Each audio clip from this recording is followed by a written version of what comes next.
How you guys doing? Good. All righty. What are you guys up to today? Someone tell me what you guys are up to? Building bridges.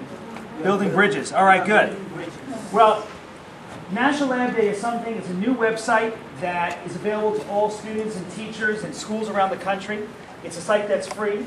Your teachers went on the site and said, we're looking for scientists and engineers to help us out, work with us, with the kids. And so they got a response from that. We'll hear about that in a few minutes. And it's a site that's being used now in over 1,000 schools around the country. 1,000 schools just in the first 3-4 months are using this site to connect students like yourself with scientists and engineers and technologists and mathematicians all around the country who are coming to the classrooms. These are folks who are working in companies like Hewlett-Packard and IBM and Google and Yahoo and places like that. They're working in the energy department. They're working in the Department of Defense. And they're coming down and taking their time to come and build stuff with you guys. Things like bridges, robotics, cars, all kinds of different projects like that. We have with us a really special guest today. Our guest today comes from the Department of Energy, and he runs all the national labs in our country. He oversees all the national labs. And what are the national labs? The national labs are places where we have lots of scientists and engineers researching and doing all kinds of great stuff out there. I myself am associated with one of the national labs, the National Lab of Renewable Energy, NREL, which is in Boulder, Colorado, Golden, Colorado. And it's a great lab where they do solar work and wind and biofuels and all kinds of great stuff for the future of energy of our country. But we got labs all across the country, and maybe Steve will talk about that today. So please join me in welcoming Undersecretary of Energy, Steve Koonin. Steve.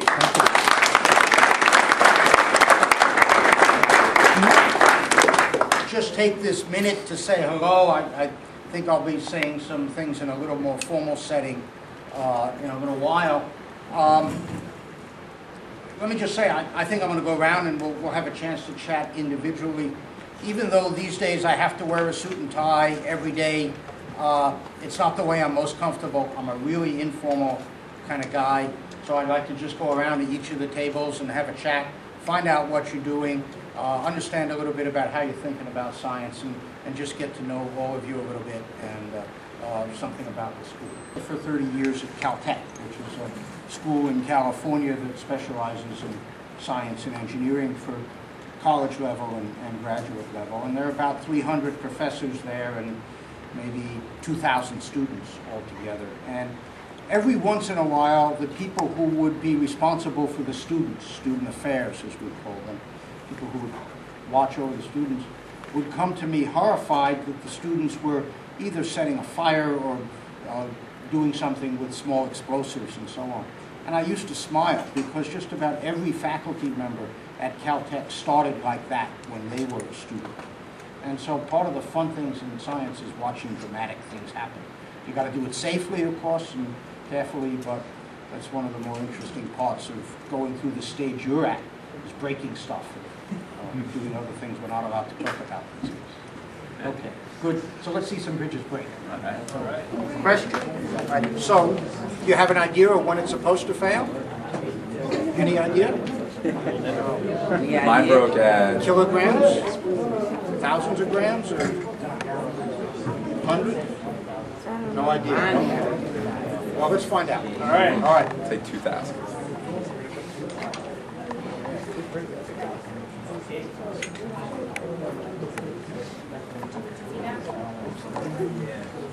Do we know how it's going to fail? What do you think, Allison? Where's it going to break? 800 grams. 800. All right.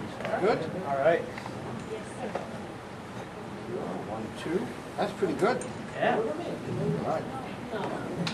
Very good. So what are they, 200? 200 each, yeah. 200. Now we're going to put 100 grams of weight. Pretty good. I think we're going to have to go. Yeah, we're going to take a focus next. Right, yes, right, exactly. 50 grams. Our mess. Good. Here. You got to get your copy. We can give you some of those. These are calibrated? You don't- Yeah, those are 320 grams each. Each, so why don't we do one this one? All right, no fair and wholesome. Slip it in. If you bounce it, it'll break. Yep. I think it's John Bridge. Alice, that's pretty impressive. Who's this? Yeah, who made this bridge? Alice. Wow. Whoa! Wow. One more?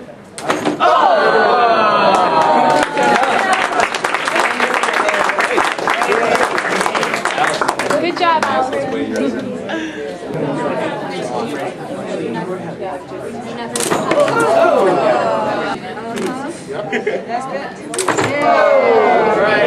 Those 2 days. You got a 2-week project.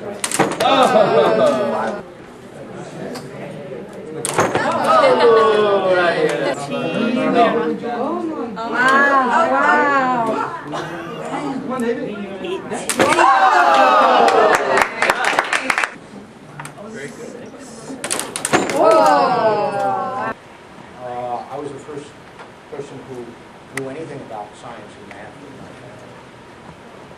When I was your age, I think all I wanted to do was science and music. And I had a lot of fun, fortunately, learning how to play piano when I was really little, and still like doing that today. But I was just really interested in science. I think mostly because I just wanted to find out how the world worked. How did the things around us happen? And I think that if you ask most scientists why they do what they do, that's really why. They're just curious and they want to find out. And science is really about how the world works and learning how to learn that. Later, I started to understand science was really important and useful.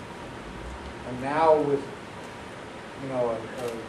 40 years later, 50 years later, you understand how important it really is.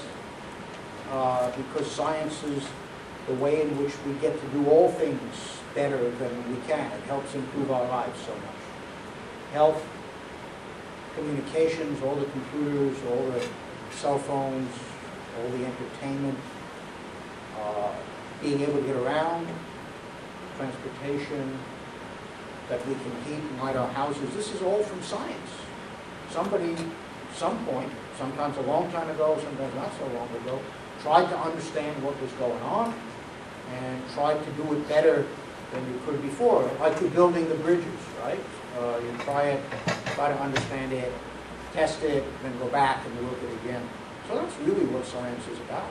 And if we're going to move society forward and deal with all the challenges that we'll have when you become out on your own, we're going to need science. So we need people who can do science. We're also going to need people, even if they don't do it, to be able to understand it and appreciate what it can do for us. So, science is one of the few things that, at least for people who do it, it's fun, but it's also really important.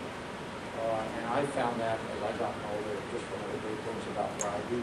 I get worried about all sorts of things in the jobs I've had, from dark matter out in the universe to how we can solve the energy problems that we have. So it's a lot. Maybe at that point, I'm much more interested in what's on your minds. What can I tell you? I'm happy to talk about it. You guys have any questions? Yeah. What made me want to get started in science? I always wanted to find out how things work and to measure stuff. When I was really little, I'm 4 or 5 years old, somebody gave me a thermometer. And I just loved taking it around and finding out what the temperature was in different places. I put it in the freezer to see what would happen and so on. So just trying to understand things. And then, when I was in about the 4th or 5th grade, I had a teacher who I think understood I was interested in that, and she let me just spend most of the day in the science stock room. And there were batteries and light bulbs and other things I probably couldn't play with today, like mercury, that you just had a chance to go mess around with. And that was a lot of fun. Like you're messing around with. Really pretty. Fortunate to have some very good teachers. The Department of Energy spends about $25 billion a year in government.